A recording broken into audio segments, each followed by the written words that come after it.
Hello beautiful people. 2025 has been packed with amazing indies. No one's desires have been left off the table. First person climbing game? Done. Drug dealing? Let's not talk about that here. YouTube is listening. Needless to say, everybody is happy. But maybe you missed out on some of the best games of the year so far. Before we start though, please consider subscribing and checking out some other videos on the channel. But if you don't care about that, then open up Steam and start wishlisting. Look Outside. Look Outside is a turn-based horror RPG where everyone who looks outside is turned into a horrible, monstrous creature. You're stuck in your apartment building and you've run out of pretzels, the honey mustard flavor. Explore the building to scavenge supplies and somehow survive this horrible new world. The game has gorgeous pixel art and some really horrifying monster designs that you fight in turn-based combat, all while they try to convince you to just take a peek through the window. A big unexpected hit of the year, and definitely one for fans of horror gaming, which I'm told is everyone. So give it a look. White Knuckle. For those of us who enjoy the feel of gripping a firm steel beam, White Knuckle is a fast-paced first-person climbing game where you're trying to escape Substructure 17. Use momentum-based movement to scale the structures, find all kinds of tools to help access unreachable places, but keep an eye on your hands, as they can get tired of the strain and repetitive movement. You need to give them a moment to rest between pull-ups, to avoid getting a repetitive strain injury, something all gamers are familiar with. You can get augmentations to help you out in the long run, and make sure you have the stamina and skill to survive the ascent, and you'll need all the help you can get, because you're not alone in Substructure 17, and they're hungry. While it's only out in early access, the developers have a clear vision and have proven to be able to achieve it. Promise Mascot. Become the owner of a mascot agency, where they're not just people in costumes, but living, breathing creatures with their own wants and needs. Like us, but with giant freakish hands. It's your job to make sure they're able to complete work without causing too much trouble. Luckily, you can get support cards to help out in situations like these. Collect them by befriending people in the town and getting more support for your business. Drive around town in your truck, taking part in all kinds of crazy stunt driving on the way. You have access to nitro boosts, glide with wings, and even launch your own mascot as a missile. Don't worry, mascots have no bones to break. It's weird, heartfelt, and hilarious. And that's why people love it. Keep Driving. A cozy little atmospheric roguelite RPG about traveling on the open road. Pick up hitchhikers, runaways, become a drug mule, or just head to a festival with some friends, and use the supply you were supposed to deliver, without any consequences. Keep Driving is all about choice. Every fork in the road leads to another story for you to experience, and all you have to do is sit back and enjoy it. The atmosphere is peak early 2000s.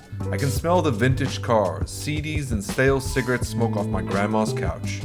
It's a game all about replayability as you find yourself constantly experiencing new outcomes to decisions and seeing how far you can stretch a situation. Just remember to always keep room in the back. You never know who you'll meet on the road.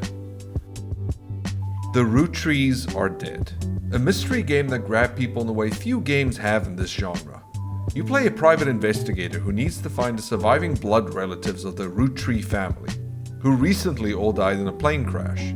Set in 1998, you need to use the pre-millennium internet, books, newspaper articles, and photos, all to find out who is the missing relative. The excitement of linking clues together, finding small scraps of information that all become pieces of a larger puzzle, is what's so appealing to people. Reminds me of taking notes in her story to find the gaps in her confession. Evil Trout Inc. really took the intricacies of an investigative game and made it more digestible and incredibly compelling. Check it out, but don't watch anyone play it. Spoilers are everywhere. Blueprints. Blueprints is an open-ended puzzle exploration game where you spend your days exploring the Mount Holly Manor in order to find Room 46. Every day you're tasked with creating the layout of the mansion by choosing the rooms you want to visit and their order. Your decisions can unlock new tools to help you out, puzzles to solve, and more pieces of the mystery that need to be put together.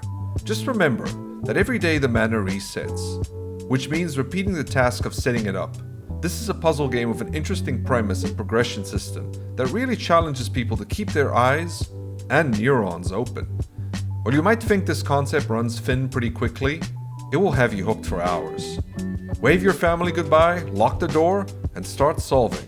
No, not like that. Ender Magnolia. The sequel to Ender Lilies. Incredibly difficult, beautiful, and worth every second of playtime. Luckily, Ender Magnolia continues what was set up by that previous game. Combat is similar to the previous. Equip homunculi and summon them JoJo style, for various attacks from melee, range shots, and even some area of effect. As usual, the bosses are a standout in Metroidvanias. Expect some giant monsters and fast bosses that will test your skills and make you question your reflexes.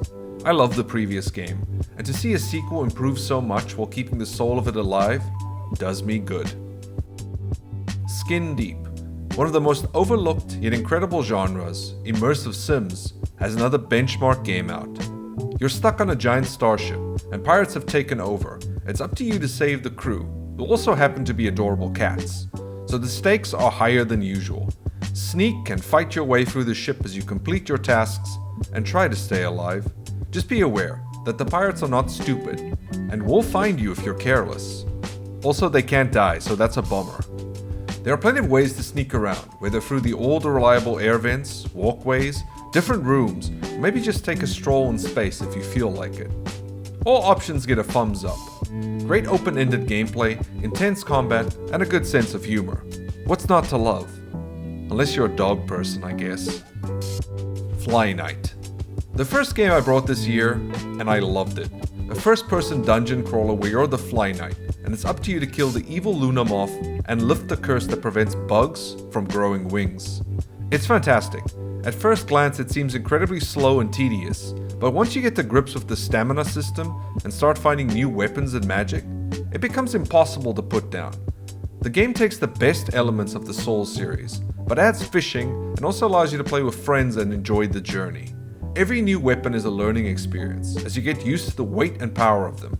Exploring is not just its own reward, as you find new pieces of armor, maces, hammers, katanas, and even some difficult mini-bosses. Also, the price is very affordable, so get yourself and friend a copy and head down to the dungeon. Monster Train 2. I could write a great little profile about why you should play this, or I could just stop the video and enjoy a run.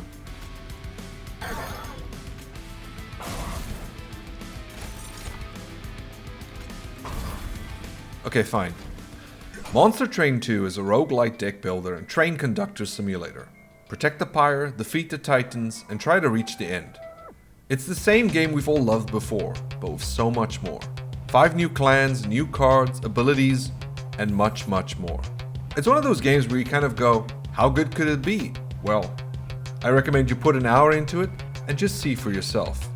Incredible, addictive, and just a fun time to spend slinging spells and summoning monsters. I literally have to fight with myself to not play another round before moving on. And I think I'm losing. Viscerafest. Probably the game I enjoyed the most this year. Viscerafest gives the boomer shooter genre a much needed shot in the arm. You're Caroline, the foul-mouthed bounty hunter who needs the cash to get a ring for her soon-to-be fiancé. And the only way to get paid is lots of jibbing. Viscerafest is an incredibly smooth playing game where you'll be bunny hopping in no time, thanks to simplified controls and incredible gunplay. Ammo management is key. This isn't Doom. You need to cycle between weapons and alternate punching to survive the enemy onslaught. It's rare that a game will have me smiling ear to ear the whole playthrough, but Viscerafest achieved that. The music is also incredible and will have you bopping along with the bunny hopping. Give it a go if you love fast-paced combat and just feeling like a badass. Schedule 1. Become the one who knocks. Cans into recycling to get some easy money. Schedule 1 is all about becoming the best dealer you can be. Make your mom proud, dad envious, and neighbors furious. Build a fun den, grow your own medicinal prescriptions, and hand them out for a modest fee. Schedule 1 just blew up this year. It seems everyone is enjoying the relaxing and humorous open-ended gameplay. The game did so well that another publisher sued for copyright infringement. That only ends well if you're Nintendo. But the game's great, and is receiving a good amount of updates in early access. Check it out if you like living on the wild side. Tainted Grail. What an incredible indie release. A large open-world RPG with a ton of unique enemies, dungeons, quest lines, and characters, all waiting to either be interacted with, raided, or completed, in no particular order.